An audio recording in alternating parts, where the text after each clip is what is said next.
Anies Baswedan kemungkinan besar akan sulit maju bertarung memperebutkan kursi Gubernur Jakarta dalam Pilkada 2024. Partai Nasional Demokrat, salah satu partai pengusungnya di Pilpres, sudah lebih dulu meninggalkan Anies. Menyusul ada sinyal PKS yang juga bakal melepas Anies Baswedan. Pasalnya Anies tak penuhi tenggat 40 hari mencari dukungan koalisi dari parpol lain. Namun, Anies menyebut tak pernah tahu soal tenggat waktu alias deadline tersebut. Saya kaget aja mendengar jubir-jubir PKS di media mengatakan tenggat waktu 40 hari, lalu deadline 4 Agustus sebagai deadline dari partai lain. Mengapa kaget?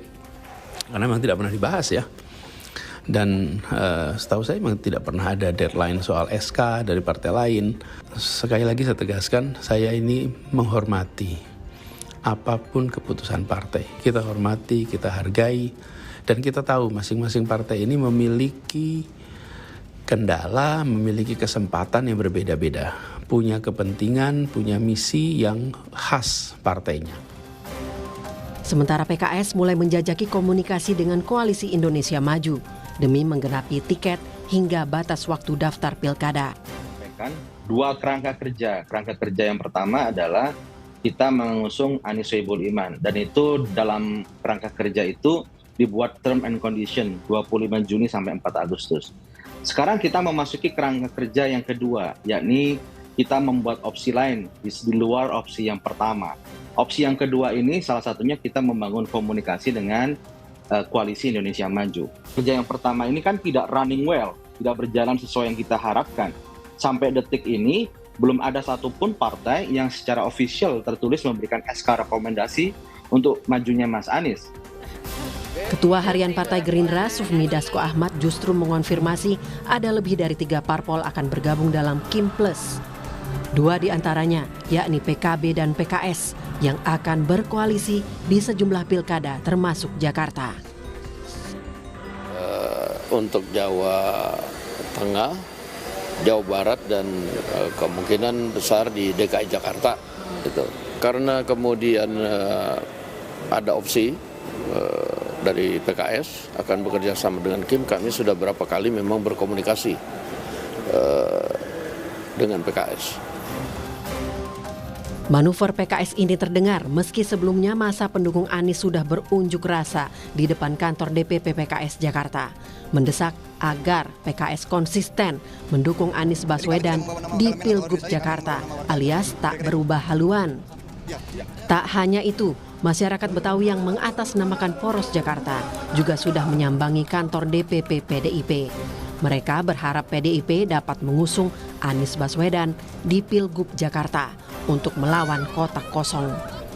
PDI Perjuangan pun tak menampik ada skenario satu paslon di Pilkada Jakarta dengan memunculkan kotak kosong. Ketua DPP PDIP Jarod Syaiful mengatakan PDIP kini sedang melawan upaya satu paslon di Pilkada. Dinamika politik yang terjadi di Jakarta. Karena ada fenomena akan dimunculkan kotak kosong. Saya mengamati itu ada indikasi untuk dilakukan kotak kosong. Padahal PD Perjuangan tadi saya sampaikan banyak warga Betawi, warga Jakarta yang siap untuk kita ajukan sebagai calon gubernur atau calon wakil gubernur.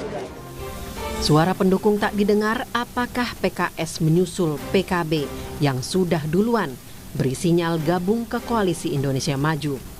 Lalu bagaimana nasib Anies Baswedan apabila PKS memilih bergabung ke kubu Prabowo di Pilgub Jakarta?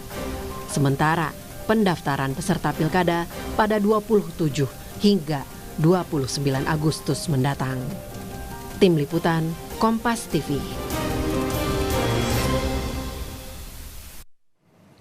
Partai Keadilan Sejahtera PKS sudah tergoda untuk merapat ke Koalisi Indonesia Maju atau KIM. Hingga disebut akan jadi anggota tambahan atau Kim Plus. Kapan resminya dan apakah di PDI Perjuangan juga akan menyelamatkan Anies Baswedan demi melawan kotak kosong di Pilgub Jakarta?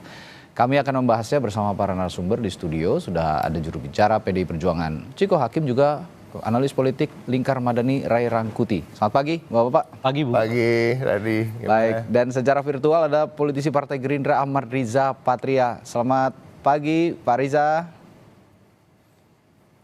Ya, sepertinya masih di-mute, Pak Riza. Mohon maaf. Selamat pagi, Pak Riza.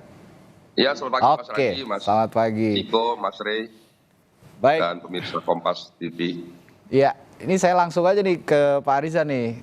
Benar PKS nih mau masuk Kim Plus, udah positif, katanya sudah tergoda katanya kalau dibilang begitu, Pak Riza. Ya, kita belum mendengar langsung pernyataan dari pimpinan PKS di media. Namun kalau lihat beberapa statement daripada juri bicara tokoh-tokoh, ya, seperti yang kita dengar bersama, kelihatan bahwa PKS ingin bergabung dengan Koalisi Indonesia Maju. Ya. Jadi saya sendiri tidak ingin mendahului, sekalipun memang pimpinan kami sudah terus berkomunikasi dengan PKS. Dan kami berharap memang Kim ini bisa kompak, bisa solid mengusung Kang Emil di Jakarta. Dan tentu kami akan senang apabila ada partai-partai lain di luar Kim yang bergabung, termasuk PKS. Jadi sekali lagi terkait PKS, kita tunggu saja nanti pernyataan resmi dari PKS sendiri yang akan menyampaikan. Mudah-mudahan harapan kami PKS sebagai pemenang ya, pemilu di DPRD di DKI Jakarta bisa bergabung dengan Kim mengusung calon yaitu Ridwan Kamil. Oke, tapi apa sih yang jadi daya tawar Kim ini, Pak Riza, sehingga PKS itu bisa tergoda gitu? Daya tawarnya apa sih? Ya, ini bukan soal tergoda atau tidak tergoda ya. Setiap partai politik itu punya hitungan dan kalkulasi sendiri ya. Dalam pilkada, kami sendiri di 545 pilkada seluruh Indonesia yang serentak. Pertama kali ini memang berusaha agar Kim bisa kompak dan solid mengusung satu pasangan calon. Namun demikian itu tidak mudah ya. Banyak di daerah-daerah antar Kim sendiri berkompetisi, seperti di Banten umpamanya. Jadi Golkar punya calon, Gerindra punya calon, akhirnya belum bisa dipersatukan, ya kami berkompetisi. Di Tangsel sendiri saya dari Gerindra maju sebagai calon wali kota, di Golkar juga mengusung pasangan calonnya. Dan itu biasa ya, tidak hanya di Banten, Tangsel, tapi beberapa daerah juga begitu. Mungkin juga dengan PKS, kami berkompetisi, dengan PAN, dengan Demokrat, berkompetisi. Tapi di beberapa daerah justru kami bisa berkoalisi dengan Mas Ciko, dengan PDIP, dengan PKS, dengan Nasdem, dengan PKB, dan sebagainya. Nah di beberapa daerah juga termasuk Jakarta juga demikian. Alhamdulillah Kim bisa kompak dan solid. Bahkan kami mendapatkan tambahan anggota baru di luar Kim ya. Mudah-mudahan dalam waktu dekat nanti partai-partai di luar Kim bisa bergabung dan bisa menyampaikan kepada publik partai tersebut ingin bergabung dengan Kim dan juga ikut mengusung pasangan calon, yaitu calon gubernurnya Kang Ridwan Kamil, dan juga menjelaskan apa latar belakang dan alasan partai tersebut bergabung. Saya kira yang lebih pas, lebih pantas adalah partai-partai tersebut ya.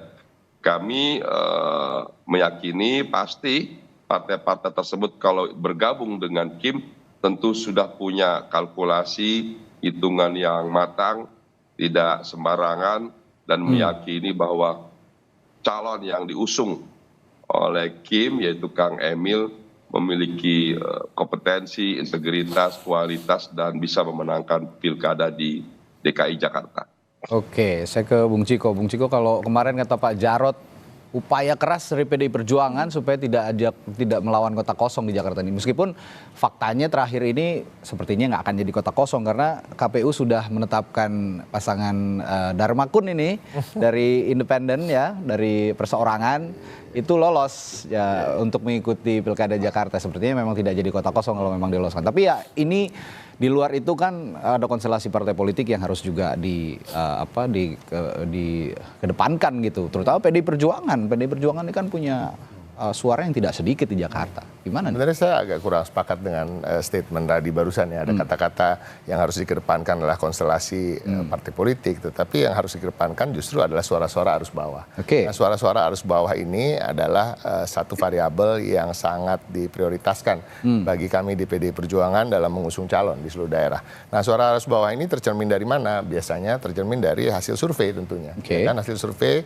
yang akseptabilitas, elektabilitas maupun tingkat kepuasan publik ya kalau memang yang bersangkutan pernah menjabat di daerah tersebut itu mengatakan bahwa di urutan pertama kedua Pak Ahok dan Pak Anies di mana terpaut tidak terlalu jauh. Kemudian ada Pak Ridwan Kamil. Jadi top 3-nya itu. Jadi menurut kami justru dan kami yakin dan ini menurut mayoritas warga Jakarta akan lebih menarik dan lebih representasikan dan juga memberikan harapan-harapan bagi banyak warga Jakarta apabila ketiganya bisa maju berkontestasi gitu ya melawan satu sama lain kan itu idealnya. Tetapi kalau nggak bisa dapat yang idealnya minimal kita dapat yang nomor 2 ideal lah ya artinya ya minimal ada 2 pasang calon dari nama sosok-sosok yang betul-betul diinginkan oleh warga Jakarta untuk mereka menitipkan aspirasinya. Itu satu. Tapi saya juga agak sepakat tadi. Jadi prinsipnya itu bukan sekedar bahwa PDI Perjuangan akan melawan Kim atau Kim mengucilkan PDI Perjuangan. Ini kan narasi-narasi seperti ini yang terbangun. Karena dari itu saya sepakat dengan apa yang disampaikan Bung Riza bahwa di daerah-daerah itu semuanya cair. Semuanya cair bahwa kami kemarin baru saja mengeluarkan kurang lebih 300 surat tugas dan rekomendasi bagi pasangan calon kepala daerah dan Gerindra ini termasuk yang paling banyak yang kita dukung di kabupaten kota gitu. Dari 300 itu ada 8 kepala daerah Gerindra yang kita dukung gitu ya. Kemungkinan ada beberapa juga kami menjadi wakilnya dan gitu. Dan semua partai loh ada. Jadi PAN itu ada 4, ini kabupaten kota ya. Kepala daerahnya yang kita dukung kemarin. Demokrat ada 5. P3 ada 4, Gerindra 8 tadi, Perindo kebetulan nggak ada, Gelora ada, Golkar ada 9, PKB 2, PKS 4. Jadi dari surat-surat tugas kemarin itu yang keluar ya itu tadi ada partai-partai lain yang kalau dibicarakan soal Jakarta ini kan selalu seakan-akan ada dikotomi yang kuat gitu ya. Tapi sebenarnya nggak ada. Kalau di seluruh daerah itu kan semua tergantung dengan situasi daerah masing-masing. Begitu juga di tingkat provinsi ya. Kalau tadi kan kabupaten kota kita mendukung kemarin ada surat tugas 1, surat rekom 1 dari PAN, Gerindra juga 1. Jadi ada 5 yang dari kader partai lain gitu. Jadi ini suatu yang keniscayaan bahwa kerjasama politik itu akan dijalin dan komunikasi politik akan terbuka. Jadi intinya terkait dengan Jakarta, misi dari PDI Perjuangan adalah untuk mendengar semua suara dari arus bawah itu baik rakyat secara umum, tapi juga akar rumput di internal kami. Last minute dong ya nanti nentuinnya. Nggak harus last minute juga, 20 tanggal segitu itu sebenarnya gini loh, bisa terasa lama, bisa terasa sebentar gitu. Karena kadang-kadang gini, apa-apa yang sampai hari ini pun sebenarnya kan belum ada yang menentukan. Tadi kan disebut seakan-akan hanya PDI Perjuangan yang sudah menentukan. Tapi saya melihat PKS belum menentukan, PKB belum, Nasdem belum. Ini kan baru sepertinya arahnya akan kan gitu ya. Nah ya mungkin PDI lebih bisa menjaga rahasia itu sehingga nggak ada tebak-tebakan sepertinya arahnya akan kemana. Baru saya mau tanya nih soal siapa yang akan dirangkul PDI Perjuangan, tapi katanya rahasia. Tapi tetap saya akan tanyakan gimana komunikasinya sejauh ini dengan partai-partai yang belum menentukan tadi, ada PKS, PKB, lalu juga Nasdem. Gimana Bung Ciko? Gimana? Sorry. Komunikasinya dengan partai-partai yang belum menentukan tadi, tetap harus saya tanyakan bagaimana PKB, PKS, Nasdem.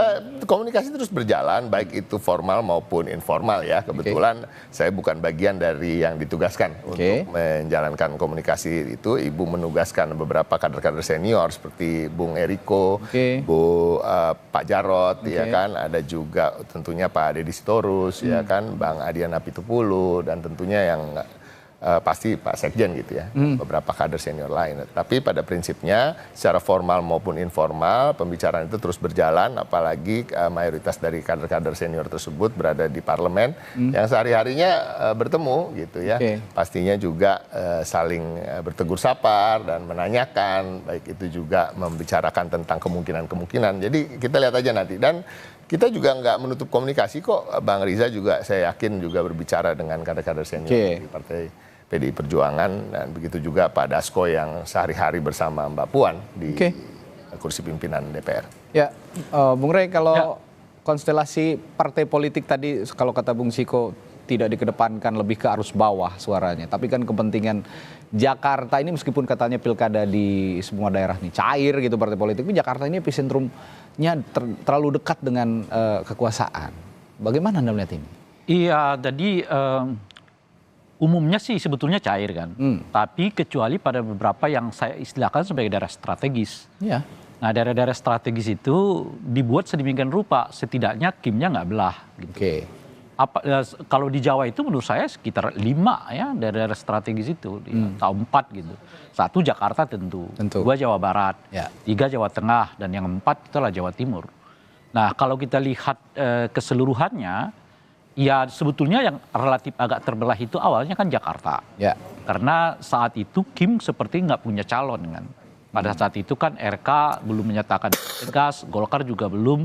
Bahkan terakhir seperti kita ketahui, Golkar malah menyorong nama Yusuf Hamka sebagai salah satu kandidat mereka untuk maju di Jakarta begitu.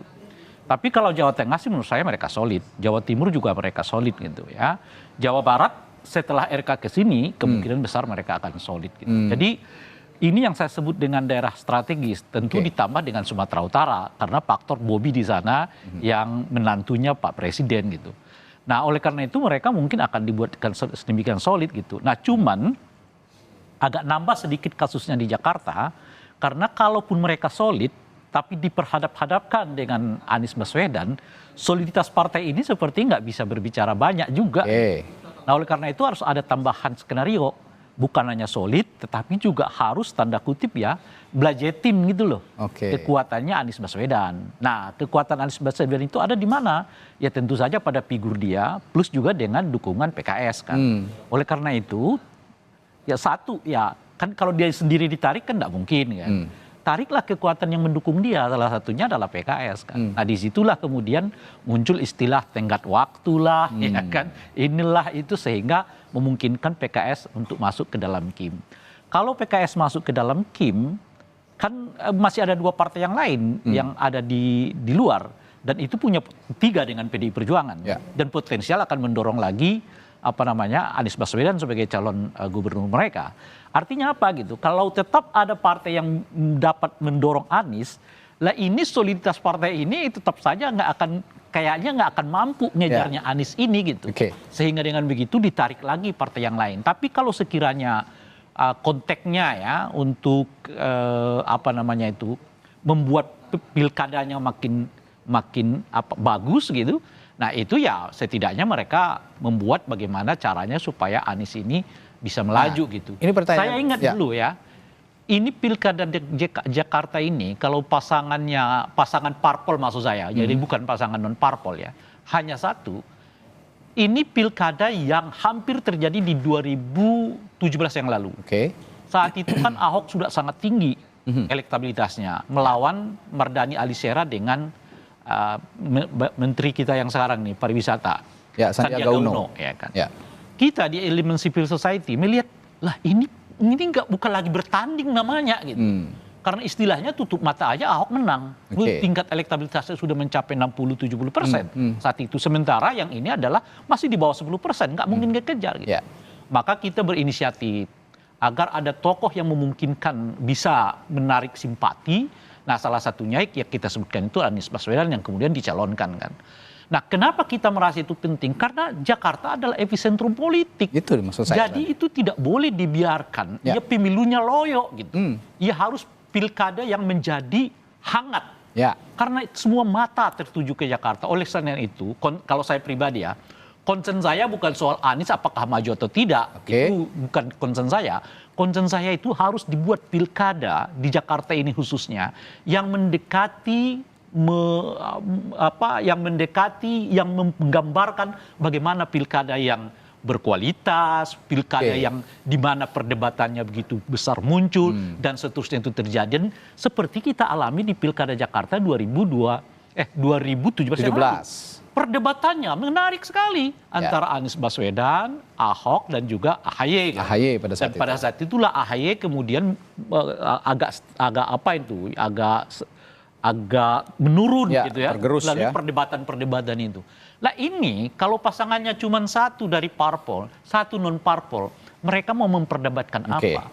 Mau dikemenakan politik Jakarta kalau situasinya kayak begitu? Itu maksud itu concern saya di situ kalau saya. Itulah pentingnya mengapa tetap sosok yang muncul punya elektabilitas baik saat ini Anies Baswedan bisa dimunculkan tetap di pilkada. Ini yang jadi concern saya. Concern saya bukan soal Anies. Kan bisa saja figurnya bukan Anies, tapi Ahok misalnya. Misalnya Ahok. Gitu, nah ini pertanyaan saya selanjutnya. Ada Anies, ada Ahok yang saat ini belum dimunculkan oleh partai politik setidaknya menuju ke 100% diusung begitu. Karena memang masih PDI Perjuangan membutuhkan mitra, lalu juga Anies Baswedan yang sekarang perlahan sepertinya ditinggalkan partai-partai koalisinya. Pertanyaan selanjutnya adalah bagaimana menjaga agar tokoh-tokoh ini juga bisa diakomodasi sehingga bisa ikut tetap berkontestasi di pilkada. Kita akan tanyakan ke masing-masing narasumber. Tetaplah bersama kami di Sapa Indonesia Pagi. Semakin banyak sosok yang diusung partai politik, semakin sehat juga pesta demokrasi berjalan. Termasuk di pilkada Jakarta. Kita sudah membahas tadi nama Anies Baswedan yang saat ini perlahan sepertinya ditinggalkan oleh partai politik sehingga sulit atau menemui kesulitan lah belakangan ini untuk maju di pilkada Jakarta. Belum juga Ahok ya, Basuki Cahayapurnama yang sampai sekarang juga belum ada tanda-tanda untuk diusung PDI Perjuangan begitu. Kendati dua orang ini justru di dalam survei elektabilitas memiliki presentasi yang cukup tinggi, bahkan sangat tinggi, dua teratas bahkan ya, di bawah Ridwan Kamil sekalipun yang sudah diusung Kim. Pertanyaan saya selanjutnya ke Bung Ciko. Dalam kurun waktu beberapa hari lagi menuju 29 Agustus, yang nggak lama lagi ini ya. Dua sosok ini, Anies Baswedan, lalu Basuki Cahayapurnama, upaya partai politik ya, dalam hal ini PDI Perjuangan yang punya suara besar juga di Jakarta untuk tetap bisa berkontestasi di Jakarta, apa sih sejauh ini upayanya? Ya tentunya berbicara dengan partai-partai politik ya, ini kan realitasnya begitu. Realitasnya begitu, dan ketika kita mengusung nama calon misalnya dari internal, tentunya karena kita nggak bisa mengusung sendiri, tentu yang harus ada tingkat penerimaannya juga tinggi antara partai-partai politik lain. Makanya selain nama Pak Basuki Cahayapurnama yang kita sudah tahu elektabilitasnya tinggi, tingkat kepuasan publiknya tinggi ketika memimpin Jakarta, ada nama-nama lain gitu kan. Kalau kita bicara soal calon gubernur, ya Pak Basuki Cahayapurnama hanya bisa menjadi calon gubernur, tidak bisa menjadi calon wakil gubernur. Karena sudah pernah menjadi terhadang dengan aturan-aturan. Nah, kemudian ada nama-nama lain seperti Bang Rano Karno misalnya. Bang Rano dia bisa dua-duanya, bisa cagup, bisa cawagup, dan kalau kita lihat pengalamannya sangat cukup, rekam jejaknya baik. Ketika pernah menjadi wakil bupati pernah, wakil gubernur pernah, sekarang anggota DPR RI, ya kan. Jadi secara birokrasi maupun tata kelola pemerintahan dia mengerti betul. Putra daerah juga. Putra daerah, anak Jakarta, dan punya brand Sidul, ya kan, dan sangat mudah untuk menaikkan elektabilitasnya yang mungkin sekarang belum terdengar karena warga Jakarta nggak tahu ada nama ini yang ada kemungkinan untuk maju. Ada juga nama Pak Jarod ya kan, siapa yang bisa ini kan seperti duit tunggal dengan Pak Ahok waktu ketika Pak Ahok memimpin, dan juga Pak Jarod juga disukai oleh kalangan-kalangan nasionalis ya, pemilih-pemilih PDI Perjuangan maupun di luar PDI Perjuangan. Ada lagi nama sampai sekarang memang kan Bu Risma kita belum fix nih apakah akan majukan di mana sebagai calon kepala daerah apabila dimajukan, begitu juga Pak Andika Perkasa, belum juga, walaupun kemungkinan di Jawa Tengah. Di Jawa Tengah juga ada Mas Hendy atau kemungkinan dua-duanya di sana, kita nggak tahu. Jadi itu juga masih menjadi exercise kita sehari-hari di PDI Perjuangan. Nah, ada nama-nama yang memang cocok sebagai hanya sebagai wakil misalnya ya, ada Mas Prasetyo Edi Marsudi. Sebenarnya mumpuni juga sebagai calon, cuma mungkin elektabilitasnya tidak terlalu tinggi, tetapi punya kapasitas, punya kemampuan dan mengetahui betul permasalahan-permasalahan Jakarta sebagai ketua DPRD dari PDI Perjuangan. Oke, jadi nama-nama itu yang masih di-exercise oleh PDI Perjuangan. Dan saya tertarik dengan nama Rano Karno sebenarnya. Ini punya rekam jejak yang panjang. Banyak yang tertarik akhir-akhir ini. Ya, banyak yang tertarik akhir-akhir ini, termasuk saya juga tertarik untuk terus membahas nama Rano Karno ini karena pernah menjabat juga sebagai kepala daerah begitu ya dari PDI Perjuangan. Rekam jejaknya jelas dan dia putra daerah, itu yang paling penting, anak Jakarta kalau kata Bung Ciko. Persoalan PDI ini kan bukan persoalan kader. Nggak kekurangan di Jakarta ya. Di Jakarta itu soliditas pemilihnya itu kuat sekali. Jadi saya kira kalau di Jakarta, kalau saya lihat hasil pileg kemarin itu kan, dua partai hal ini adalah PKS dengan PDI adalah partai paling solid pemilihnya. Jadi kalau mereka nyorongkan kader manapun itu akan terpilih gitu. Masalahnya adalah apakah PDI Perjuangan punya tiket yang cukup itu dia mencalonkan gitu. Kita bicarakan sekarang Nasdem pendampingnya juga loh ya. Siapa yang akan bermitra dengan PDI Perjuangan di Pilkada Jakarta. Saya kembali ke Pak Riza. Pak Riza, kemarin Kang Ridwan Kamil ini sempat udah ngasih bocoran gitu. Ntar inisialnya S gitu yang jadi wakilnya. S ini siapa sih Pak Riza? Yang kalaupun nggak diumumkan begitu, nggak dibicarakan sekarang, S ini dia orang partai politik atau teknokrat atau birokrat atau siapa sebenarnya sosok S ini Pak Riza? Iya, saya kira teman-teman sudah bisa menebak ya. Biar pengamat lah Bung Rey itu lebih bebas menyampaikan. Kalau saya ini kan kebetulan orang partai, kebetulan juga jabatannya Ketua DPD Partai Gerindra DKI Jakarta, dan ini pilkadanya yang ditanya ini kan S di Jakarta. Jadi saya tidak bijak, tidak elok mendahului pimpinan ya. Biar nanti pimpinan, karena di aturan undang-undang itu memang pasangan calon itu harus mendapatkan rekomendasi daripada DPP ya. Untuk itu jadi kewenangan ada di DPP. Kami di provinsi itu hanya melaksanakan mengusung ya, mendaftarkan, kemudian nanti mengkampanyekan, memperjuangkan untuk kemenangan pasangan calon. Yang diusung oleh partai-partai politik. Jadi saya kira sudah dijelaskan beberapa kali oleh pimpinan partai, juga Kang Emil, juga Pak Dasko, sebelumnya juga Pak Erlangga Hartarto juga menjelaskan. Saya kira silakanlah publik menebak-nebak siapakah yang bersangkutan.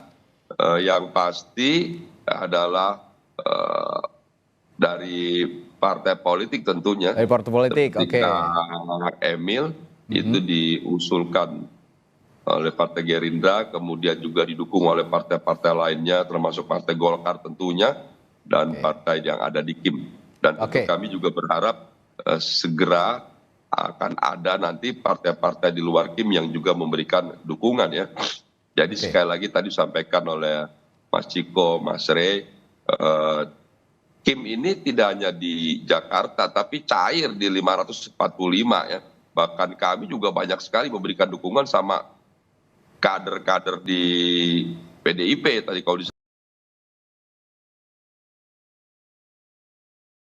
disampaikan PDIP memberikan dukungan bahwa beberapa daerah menjadi fokus dan konsentrasi tidak hanya bagi kami Partai Gerindra tapi bagi semua partai ingin di beberapa daerah yang dirasa cukup strategis seperti di Jawa umpamanya ingin bisa memenangkan. Kami sendiri juga berusaha untuk bisa solid sekalipun tidak bisa juga dipastikan solid di Jawa, contohnya di Banten umpamanya. Terkait di Jatim, alhamdulillah sejak awal kami solid dan tentu berharap di Jatim juga ada partai di luar KIM yang bisa bergabung yang sampai hari ini kan juga belum menyatakan dukungannya seperti PKS, PDIP, Nasdem, PKB juga belum menyatakan dukungannya kepada siapa. Tentu harapan kami bisa mendukung Khofifa dan Mas Emil Dardak. Begitu juga di daerah lain, di Jawa Tengah juga belum. Kami sendiri beberapa partai baru mengusung Ahmad Lutfi. Ya. Tentu harapannya ada lain. Begitu juga di Jakarta, kami berharap ada partai-partai di luar Kim yang bisa bergabung mendukung pasangan calon yang kita usung, yang kami usung. Nah, kalau gitu, kalau memang belum bisa diumumkan, tapi setidaknya pertanyaan saya begini, Pak Riza. Sosok S ini artinya sudah disepakati oleh Koalisi Indonesia Maju dan calon-calon partai koalisi yang akan merapat di Pilkada Jakarta, begitu ya kira-kira, Pak Riza? Iya, mudah-mudahan sudah bisa, karena ini kan rapat kan terus berlangsung, apalagi sekarang di kesibukan pimpinan ini menjelang 17-an. Beberapa hari ini kan para menteri yang kebetulan juga pimpinan partai kan ada di IKN, tanggal 19 juga nanti akan sidang di MPR dan seterusnya. Jadi saya kira segera nanti akan disampaikan. Beberapa hari ini juga Pak Dasko menyampaikan, Kang Emil dan lainnya. Jadi kita tunggu sajalah ya. Saya kira tidak lama lagi nanti siapa yang akan disampaikan. Kang Emil juga sudah menyampaikan nanti akan secara bersamaan disampaikan oleh pimpinan. Siapa wakil yang akan mendampingi Kang Emil. Oke, Bung Rey terakhir, sosok S ini meskipun belum diungkap tapi katanya orang partai politik begitu. Kalau saya sih menduganya ini yang sedang di-approach untuk masuk jadi Kim Plus gitu ya. Sosok ini yang tadinya akan dipasangkan dengan Anies Baswedan. Nah, kalau memang sosok S ini yang kita maksud, sudah paskah untuk mengikuti Pilkada Jakarta bersama Ridwan Kamil, dan bagaimana konstelasinya jika nanti Anies pun ikut maju? Ya, jadi kita buat lebih terang-terang lah ya. Jadi S ini kan diasosiasikan orang PKS. Kalau bukan Pak Sohibul Iman, dia mungkin adalah Pak Siswono. Sejauh ini informasi yang kita dengar. Pertanyaannya adalah kalau ternyata bukan ini, apakah PKS akan tetap ikut apa tidak? Itu dia. Pertanyaan. Karena kan salah satu faktor mereka tanda kutip ya, karena belum terjadi, meninggalkan Anies itu karena merasa Anies enggak mau terima Sohibul Iman sebagai wakil gubernur kan. Gitu ya. Itu satu. Saya kira kita harus lihat dulu tragedi pemunduran dirinya Pak Airlangga Hartarto. Ya. Jadi kalau kita runut kembali tuh, setelah RK menyatakan dirinya menjadi siap maju ke Jakarta, tiba-tiba begitu banyak spanduk ya yang bertebaran di Jakarta yang terkait dengan Kaisang. Dan kira-kira gitu. Muncullah asumsi RK mungkin akan dipasangkan dengan Kaisang. Tetapi setelah 2 hari dalam hitungan saya ya, spanduk itu beredar di seluruh Indonesia, tiba-tiba Pak Airlangga mengatakan udah ada wakilnya, inisialnya S. Sang pisang. Sang pisang. Ya, bisa macam-macam. Tetapi S itu kemudian justru lebih asosiatifnya bukan ke Sang Kaisang. Lebih asosiatifnya itu ke Siswono sama Sohibul Iman tadi gitu. 2 hari setelah pernyataan Pak Airlangga itu, Pak Airlangga menyatakan mundur sebagai Ketua Umum Golkar gitu. Apakah rangkaian peristiwa ini dalam satu frame atau itu peristiwa yang terjadi sendiri-sendiri? Nah, mungkin butuh beberapa detail lagi gitu. Oleh karena itu, kemarin misalnya PAN dalam Pak Zulhas juga mengintrodusur nama S itu. Bahkan mengatakan sebaiknya saya usulkan Kaisang ini maju di Jawa Tengah aja. Artinya dalam bahasa yang lain, Kaisang sendiri keinginannya mau di Jakarta, tetapi diusulkan oleh PAN untuk maju di Jawa Tengah gitu. Nah, setelah tanggal 20, ini kan 20 nih. Kalau Kim mengatakan tanggal 19 akan diumumkan, saya nggak terlalu yakin setelah konstelasi ini. Kita lihat setelah tanggal 20, siapa Ketua Umum Golkar. Kalau Ketua Umum Golkar ini nanti membuat nama lain, jadi bukan S tapi K misalnya, itu artinya masih bisa berubah dari S ke K gitu. Ini konstelasi yang masih menarik untuk kita tunggu. Singkat, Bung Ciko terakhir, melihat kondisi saat ini, termasuk juga mungkin saja nanti kalau kata Bung Rey tadi PKS tidak jadi diusung kadernya di Koalisi Indonesia Maju di Pilkada Jakarta, bergabung dengan PDI Perjuangan, Anies dan Rano ini bisa terwujud kira-kira? Segala kemungkinan masih mungkin, segala kemungkinan masih mungkin. Tapi yang menjadi fokus dan perhatian kami sekarang adalah kami berupaya untuk merealisasikan harapan-harapan warga Jakarta agar ada calon-calon yang mumpuni, yang punya pengalaman, berkompeten dan juga diinginkan dan diharapkan bisa menyalurkan, membawa aspirasi warga Jakarta yang begitu heterogen dan tantangannya begitu berat ke depan. Dan harapan kami tetap itu tadi, kalau bisa 3 nama yang berada di urutan atas survei seperti Pak Anies, Pak Ahok, dan Pak Ridwan Kamil bertarung akan sangat menarik dan yang diuntungkan adalah warga.